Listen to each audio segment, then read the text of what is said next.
بسم اللہ الرحمن الرحیم قال اللہ تبارک و تعالی واعتصموا بحبل اللہ جمیعا ولا تفرقوا۔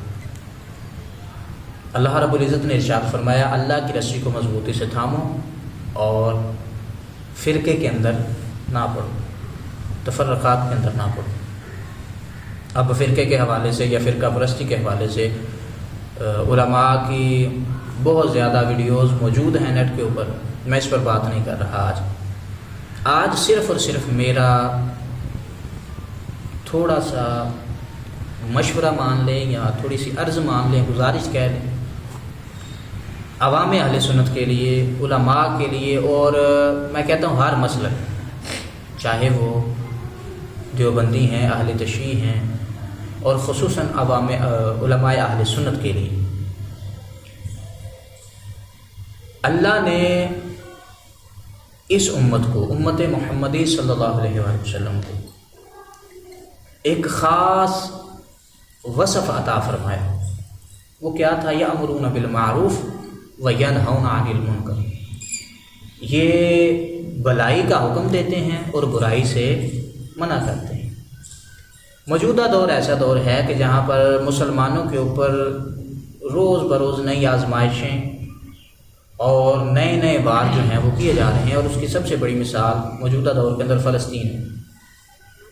آج کیا حال ہو چکا ہے فلسطین کا؟ بچوں کو، بوڑھوں کو، عورتوں کو، نوجوانوں کو، ہر چیز کو تباہ و برباد کر دیا گیا ہے، اور اسلامی ممالک جتنے بھی ہیں وہ سارے کے سارے سکون سے سوئے ہوئے ہیں۔ کسی کو کوئی خبر نہیں کہ وہاں پہ کیا ہو رہا ہے یا ہمیں آواز بلند کرنی چاہیے۔ ہم صرف اپنے گھر کے اندر خوش ہیں۔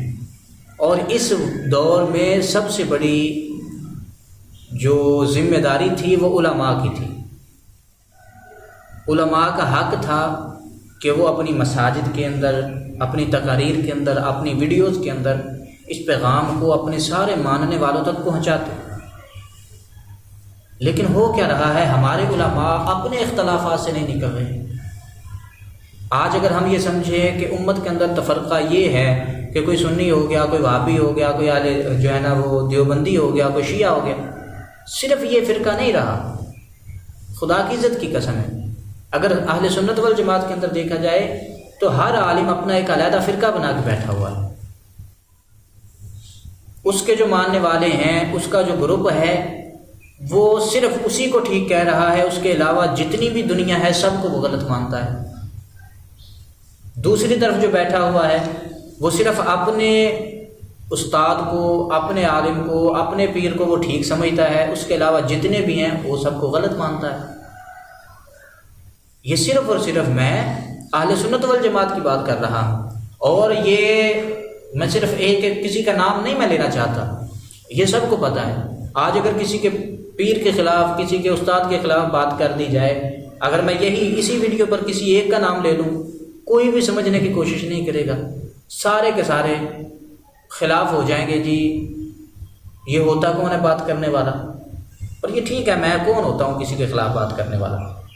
بس عرض یہ ہے کہ یہ جو ہم اپنی اپنی دکانیں کھول کے بیٹھے ہوئے ہیں، ہمارے اپنے اختلافات ہی نہیں ختم ہو رہے۔ کوئی ایک عالم ایک مسئلہ بیان کر دیتا ہے، دوسرا کھڑا ہوتا ہے، وہ کہتا ہے جی یہ مسئلہ اس طرح نہیں۔ دوسری طرف جس نے مسئلہ بیان کیا ہے وہ کتابوں کے ڈھیر لگا رہا ہے، اور اسی کے اندر دونوں کی جنگ جو ہے وہ جاری ہے۔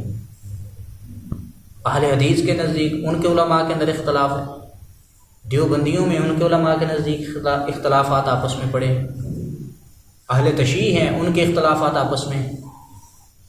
ہم اپنے ہی اختلافات سے نہیں نکل رہے تو ہم نے امت مسلمہ کے لیے یا فلسطین یا کشمیر کے لیے آواز کب اٹھانی ہے؟ اور ہم نے یہ ماننا ہے کہ ہمارے ان بھائیوں کو آج ہماری ضرورت ہے۔ ہم صرف اسی کے اندر لگے پڑے ہیں کہ میرا علم زیادہ ہے، میرا علم زیادہ ہے، میں جو ہے وہ فلاں سے زیادہ جانتا ہوں، مجھ سے بہتر کوئی نہیں جانتا، میں سب سے بہتر۔ صرف علماء کے لیے یہ پیغام میں ریکارڈ کرا رہا ہوں، عرض کر رہا ہوں، خدا کے لیے یہ جو ہے نا میں سب سے بہتر ہوں یا میں فلاں سے بہتر ہوں، فلاں سے بہتر ہوں اور مجھ سے بہتر کوئی نہیں ہے۔ اگر آپ قرآن پاک کو سمجھیں، قرآن پاک کو پڑھیں تو آپ کو پتہ چل جائے گا کہ یہ دعویٰ کس کا تھا، کس نے کہا تھا کہ میں اس سے بہتر ہوں، کس نے کہا تھا انا خیر منہ۔ جب اس نے کہا تھا کہ میں اس سے بہتر ہوں تو پھر اللہ نے فرما دیا تھا کہ فَإِنَّكَ رَجِيمٌ وَإِنَّ عَلَيْكَ لَعْنَتِي إِلَىٰ يَوْمِ الدِّينِ۔ تو خدا کے لیے آج مسلمانوں کے لیے آواز اٹھائیں، امت مسلمہ کے لیے آواز اٹھائیں، امت پریشان ہے ان کے لیے آواز اٹھائیں، بجائے